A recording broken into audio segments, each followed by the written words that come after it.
Sam sam Sabang hebat. Sam Sabang hebat. Sabang hebat. Jadi teman-teman tahu semuanya, saya mendampingi semua cabang, semua agen. Dulu mereka yang belum besar juga, dan sekarang jamaahnya mungkin ribuan ya, ratusan. Kegiatannya habis dimulai dari tim kecil yang solid. Mereka punya komitmen yang sama, punya keinginan yang sama, punya tujuan yang sama. Bukan berarti bahwa yang hari ini kompak terus selamanya kompak, itu belum tentu. Iya. Karena setiap kenikmatan selalu tergoda. Nanti saat kita berhasil di puncak tertentu, kita akan digoda oleh teman-teman kita sendiri. Itu dinamika organisasi, itu pasti. Nah, makanya kemudian kapal yang tenggelam itu bukanlah dari ombak yang besar, tapi kapal yang tenggelam karena air yang di dalam. Bukan dari orang luar, tapi dari kita sendiri. Makanya komitmen sekarang satu hati, satu visi, satu tujuan. Kapal kita sama, tujuan kita sama-sama nyebrang dan pengen ambil emas yang lebih besar. Tolong jaga komitmen kita.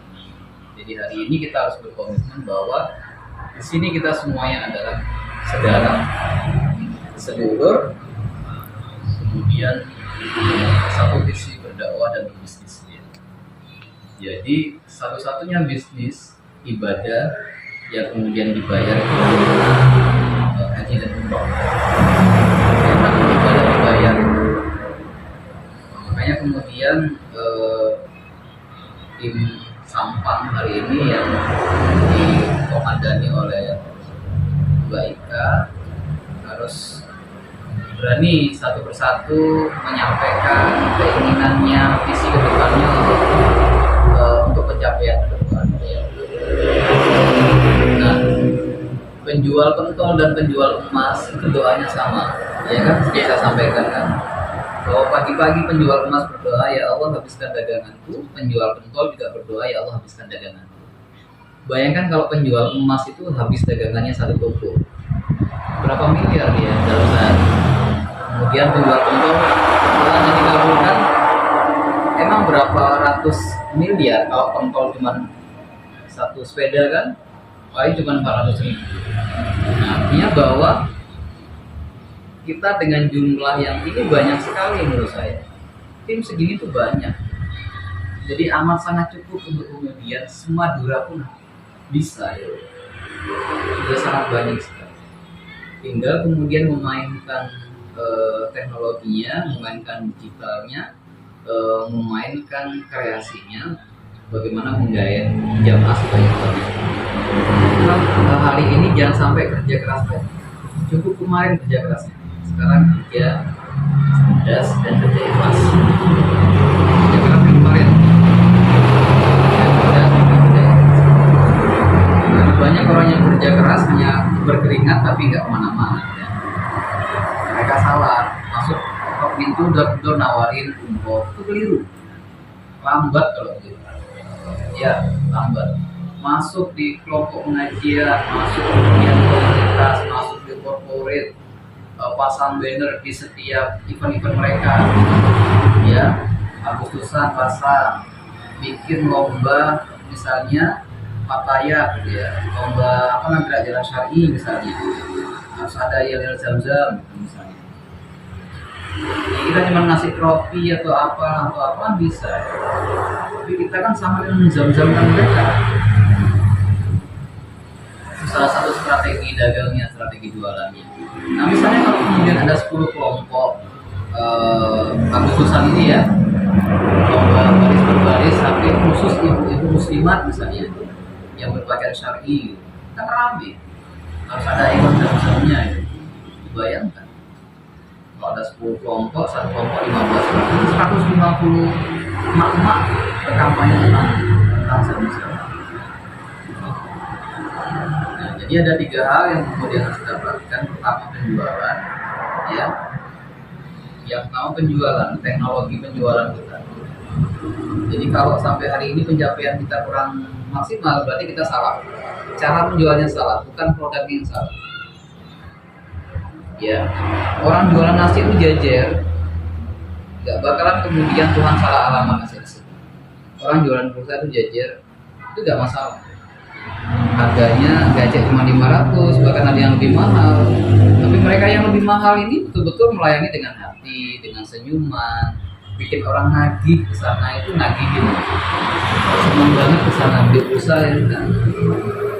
Ayo misalnya beli pulsa di Ning Devi misalnya, Ning Devi harga 10.000, jadi pulsanya 12.000. Yang sebelah misalnya Pak Agus 10.000 jadi 9.000. Tetap apa Ning Devi sampai di kudu ya Pak ya.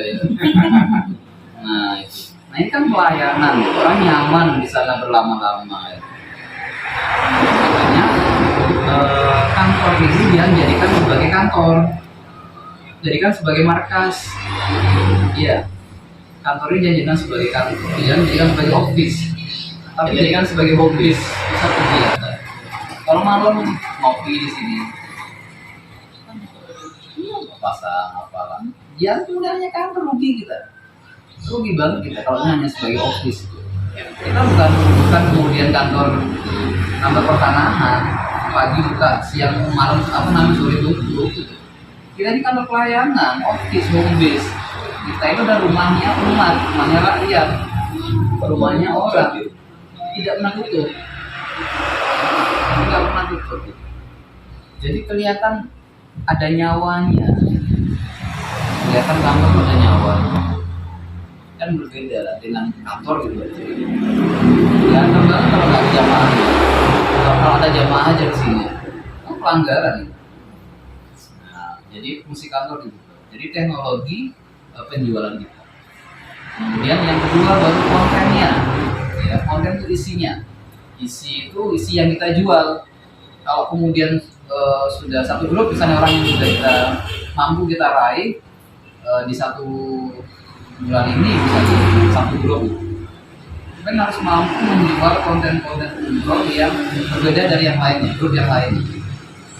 Ini namanya umroh tematik. Umroh tematik ini sama punya hal yang berbeda. Coba pikirkan, apa sih yang membuat umroh itu berbeda? Coba pikirkan apa kira-kira? Apa yang membuat umroh berbeda? Pesawat? Apa yang membuat umroh berbeda? Harga pasti, harga kompetitif. Bahkan mungkin ya harga kita lebih mahal. Soalnya kompetitor kita lebih bawah. Apa yang membuat menu masakan itu sama-sama telur, sama-sama tempe penyet, tapi satunya penyetnya pakai bokong misalnya. Beda kan dia? Iya, cara pengolahannya. Nah, ya satunya menyetnya pakai ulet-ulet, satunya menyetnya pakai pelayanan yang ekstra. Jadi konten isinya itu berbeda, cara penyajiannya berbeda. Jadi mereka kan dapat nih jamaah kan nih kumpul, ayo semua dapat jam-jam. Setelah daftar, kemudian kita abai, kita nggak cenderung mau maintenance mereka satu persatu. Ini harus di maintenance, mereka harus masuk dulu jadi keluarga dan kemudian ini dari agennya ini saya tak ngelamun yang agen saya aja, jamaah dari agen saya bisa kayak gitu. Jadi maintenance semuanya masuk mereka, karena kalau semakin banyak jamaah yang tertarik ke kita, itu baru daftar mereka tertarik. Mereka pun tertarik tentang bagaimana isinya nanti ketika perjalanan. Bahwa mereka jatuh cinta atau tidak. Ibarat orang jatuh cinta, dia baru kemudian melihat kerudungnya dari belakang, sama ngeliat gaya jalannya seksi. Dia belum melihat kalau kemudian baru bangun kayak apa. Gitu. Gak kaget kan, nah, makanya kalau kita sudah mampu memberikan konten, memberikan isi pelayanan yang berbeda dari level yang lain, pikirkan, cari apa perbedaan kita. Apa coba kira-kira? Kalau nggak bisa terus apa yang mau kita jual? Cuma jual umroh gitu doang. Gimana kita bisa mau maju bisa sampai target kita bisa sampai 500 jamaah? Kita harus menemukan tisnya. Jadi kasih ini nih biar enak, kasih ini biar enak. Ayo sampah mungkin beda yuk. Itu namanya inovasi, kreasi dan inovasi, atau cerdas, ulet dan kreatif. Kalau disingkat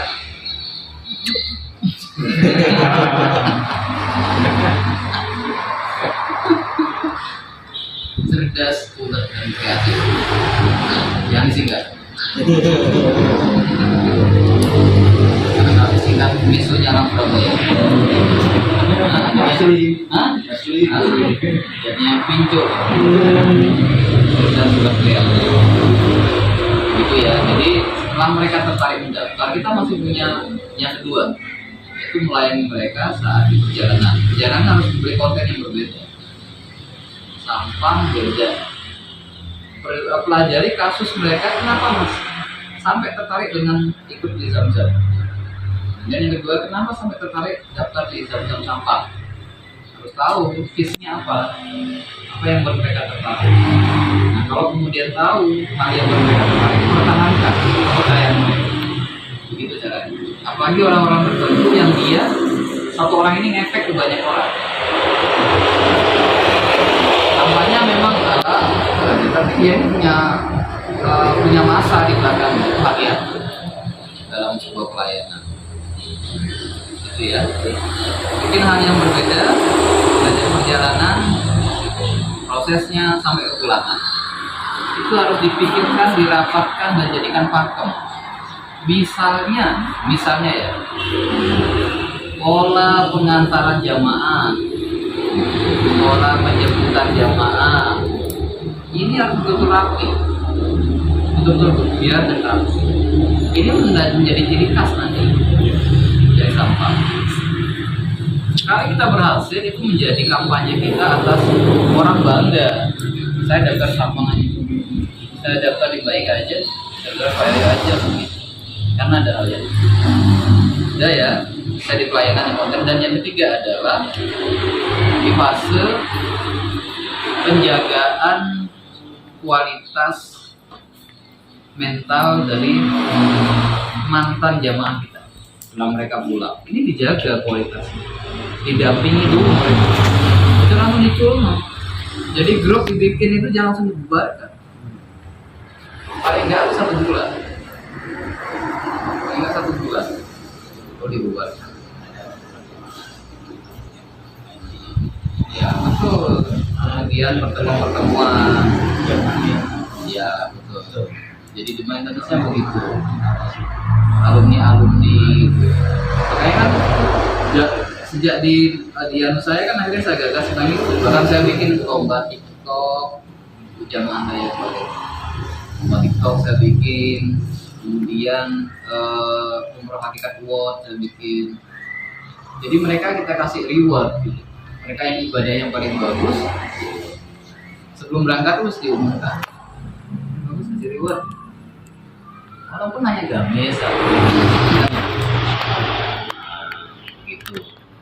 Jadi nanti di penutupan mereka kita tunjukkan.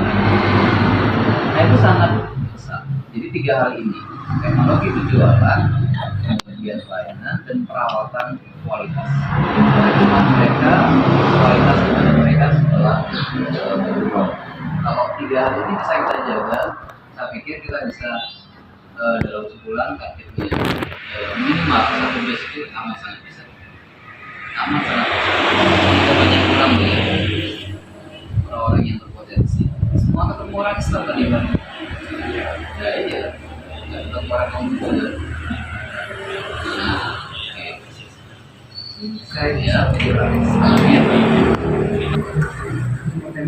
jadi ada kurikulumnya kayak begini kan. Gitu. Ada yang jadi guru sini? Saya. Nah, jadi ada kurikulumnya, umur udah persiapan, ada indikator untuk berhasil. Ini problematik namanya. Itu apa targetnya umurnya itu? Nah, jadi Saya tidak menyarankan jamaah saya umroh sampai ratusan kali di sana. Tidak saya sarankan. Umroh semampunya, capek-capek jangan dipaksakan. 2 kali ideal. 2 kali ideal lah tidak sih. Umroh berulang kali, saya pikir berkualitas. Yang penting sa'i yang berkualitas. Setiap langkah kita ini betul-betul seperti aja Nabi Allah Ibrahim, Nabi Allah Ismail. Apa sih refleksi dari sa'i? Pulang ke rumah, uang itu nggak oleh nenek ibu. Rumah no. Nah, udah masuk tadi. Rumah no. Kemudian ketaatan anak terhadap orang tua, keteladanan orang tua di hadapan keluarga. Itu refleksi ini, bukan berulang kali saat ini. Bukan rebutan bikin Hajar Aswad. Hajar Aswad itu loh, cerminan dosa-dosa manusia di seluruh dunia. Apa yang dicium itu coba? Ikutan nyium-nyium Hajar Aswad. Mau ngapain? Dia melakukan sesuatu yang tidak tahu filosofinya, yang nggak tahu makna sebesar itu. Nggak ngerti, lakukan. Nggak pun ditanyakan.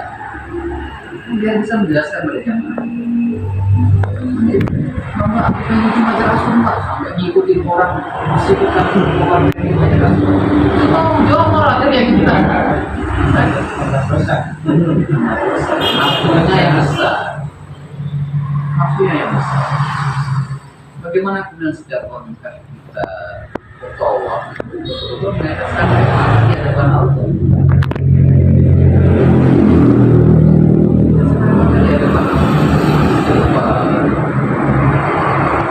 Tapi kembali bahwa kita itu mulai dari nol gitu kan. Dari sejarah ini yang harus dijelaskan, bukan kuantitasnya, kualitasnya. Ingat ya.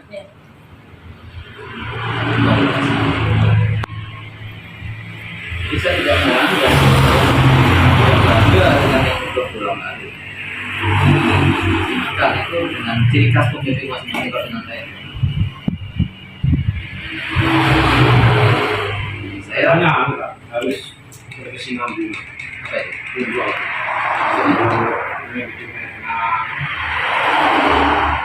Saya bilang Bapak itu tenang banyak.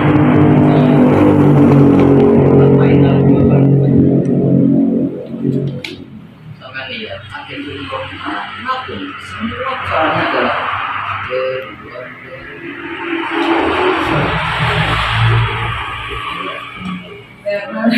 mana coba? Saya ngerti ya, mana ada dari umroh yang sukses keluarganya aman. Bukannya apa itu bukan buat kita loh, refleksikan di keluargamu. Sa'imu piye, tawafku bagaimana? Bukan kuantitas kamu berulang kali berumroh, tapi kualitas kali umroh. Akhirnya dunia dan sekarang. Itu memang anu aja, memang itu skill pengetahuan kita. Jadi pokoknya begini ya, niatnya syiar. Kalau kita niatnya syiar, kita dapat pahala dan berbuat. Tapi kalau niatnya biasa dan muncul, kita tidak dapat pahala. Kita ya. Jadi kalau niat syiar, kita bisa menjawab dengan sendirinya. Tidak kita dituntut. Nggak perlu kemudian khawatir, sama bisa jawab sendiri.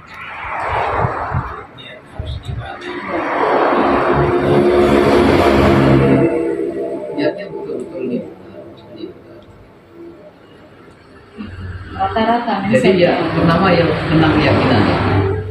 Ibu, kalau ibu hari ini diundang Jokowi mau nggak? Kira-kira kalau ibu diundang Jokowi, ibu berangkat sendiri atau diantar? Bisa berangkat sendiri, bisa diantar. Tiketnya dibelikan nggak? Masih dibelikan. Disangoni nggak pasti disangoni. Apalagi dari tamunya Allah. Ibu berulang kali ditelepon untuk tidur. Gitu, dari tamunya Allah tiketnya udah disiapkan, diganti Allah berubah. Kenapa mesra? Masukan terbesar penghalang orang yang tidak berumur adalah otaknya sendiri. Ketakutan akan janji Allah. Itu masukan terbesar. Bukan di dompetnya. Kalau dia mau ke dunia, kita ajarin dulu gratis. Gitu kan? Mbak, saya pengen gratis. Ayo, gimana caranya?